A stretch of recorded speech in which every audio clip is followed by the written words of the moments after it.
Regardez, le marché des conseillers financiers enregistrés, il parle maintenant d'obtenir une exposition aux crypto-monnaies. C'est un marché de plusieurs milliers de milliards et Robinhood y entre également. La capitalisation totale de l'écosystème crypto-monnaie commence à augmenter. Nous nous rapprochons des 4000 milliards de dollars. Mais pour l'instant, il n'y a encore personne dans la crypto. Pour l'instant, les protocoles ne sont pas réellement totalement utilisés. Nous sommes seulement à l'aube, au début. Aujourd'hui, nous allons parler de protocoles comme QuantQNT. Nous ferons un peu le point sur Casper CSPR et aussi sur Ripple. Nous allons voir que Quant, potentiellement, selon moi, pourrait facilement, rapidement s'approcher des 1000 dollars. Pourquoi? Qu'est-ce que c'est? Quelle est sa technologie? Pourquoi est-ce que ce jeton pourrait atteindre des sommes entre 1000 et 10 000 dollars? Mais avant, abonne-toi à la chaîne. Active les notifications. Les amis, bienvenue. Alors avant de rentrer dans le vif, dans le cœur de cette grosse vidéo, nous allons écouter les propos du CEO de Robinhood qui nous explique sa vision sur la situation qui est tout à fait objective. Je pense qu'on est encore très tôt dans le cycle d'adoption de cette nouvelle technologie. Même si les émetteurs d'ETF ont été approuvés, peu d'institutions ont vraiment voulu s'y engager. Elles restent prudentes, attendent une clarté réglementaire et des règles bien définies. Mais cela fait déjà partie de leur éventail d'offres, n'est-ce pas? Je parle de sociétés d'investissement qui rejetaient auparavant tout ça, mais aujourd'hui, elles commencent à l'inclure dans leurs services. Elles sont encore au début. Regardez, le marché des conseillers financiers enregistrés, il parle maintenant d'obtenir une exposition aux crypto-monnaies. C'est un marché de plusieurs milliers de milliards et Robinhood y entre également.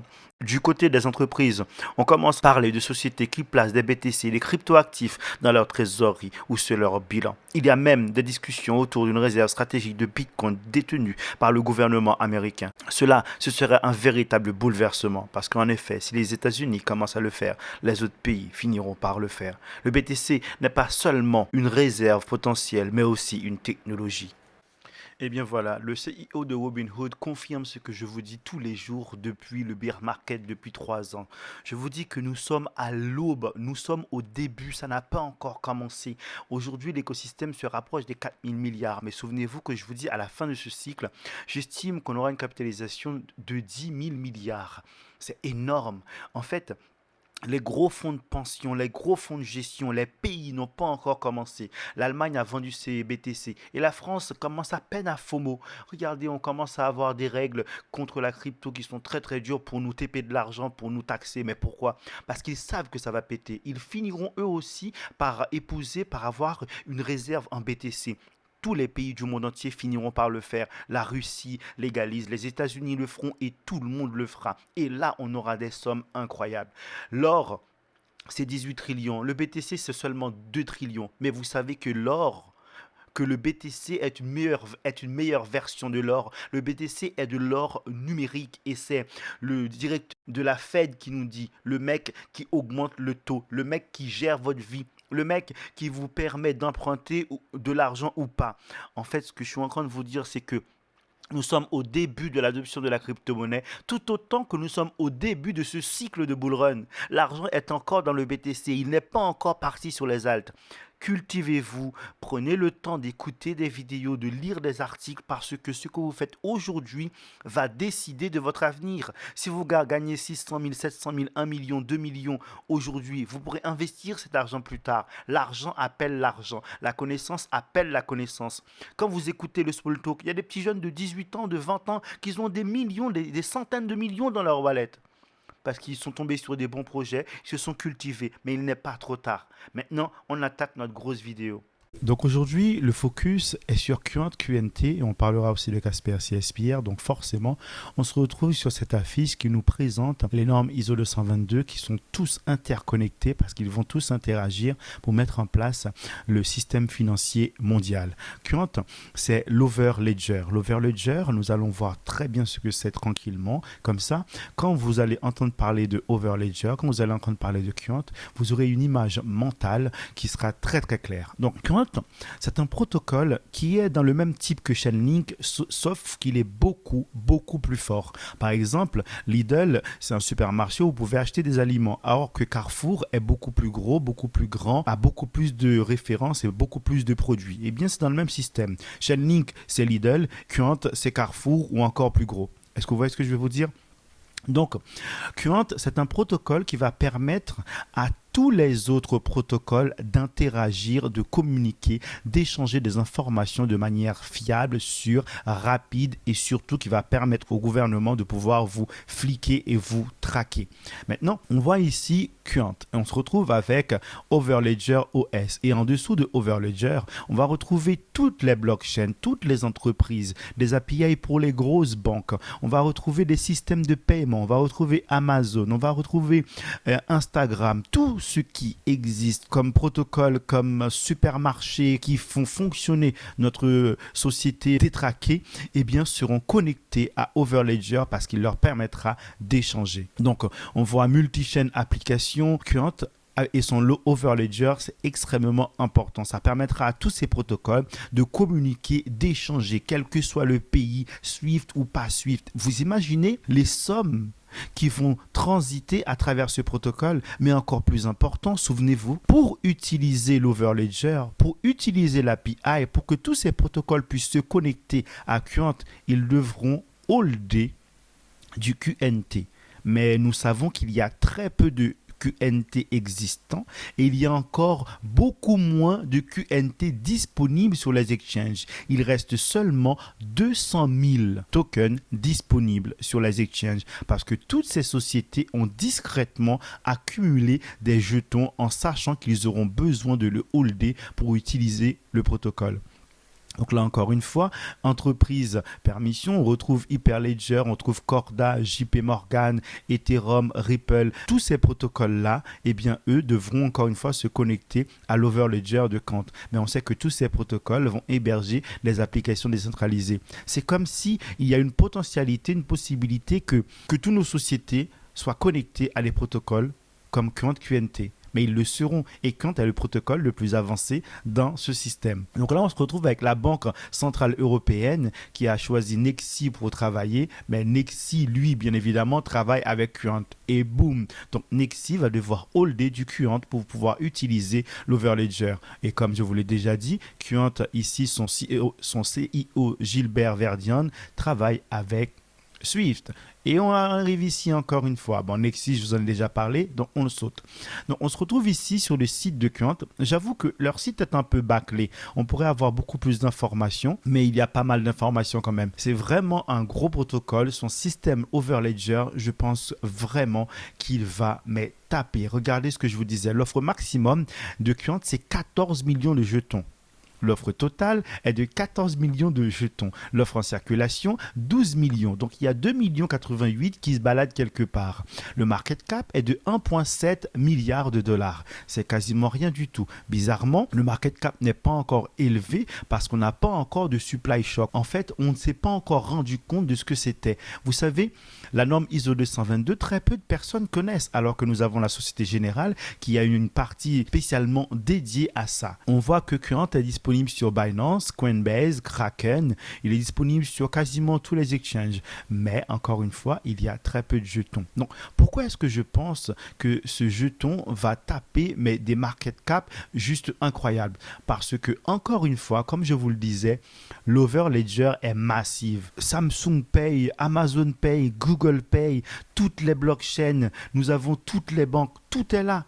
Et encore une fois, je me répète et je prends le temps de me répéter, je l'assume, ils devront holder du Qnt pour utiliser le protocole. Mais il y a seulement 14 millions de jetons. Donc si seulement se retrouve avec le market cap de Shiba Inu, il serait déjà à 1247 $. Mais s'il se retrouve avec le market cap du Doge, il est à 4389.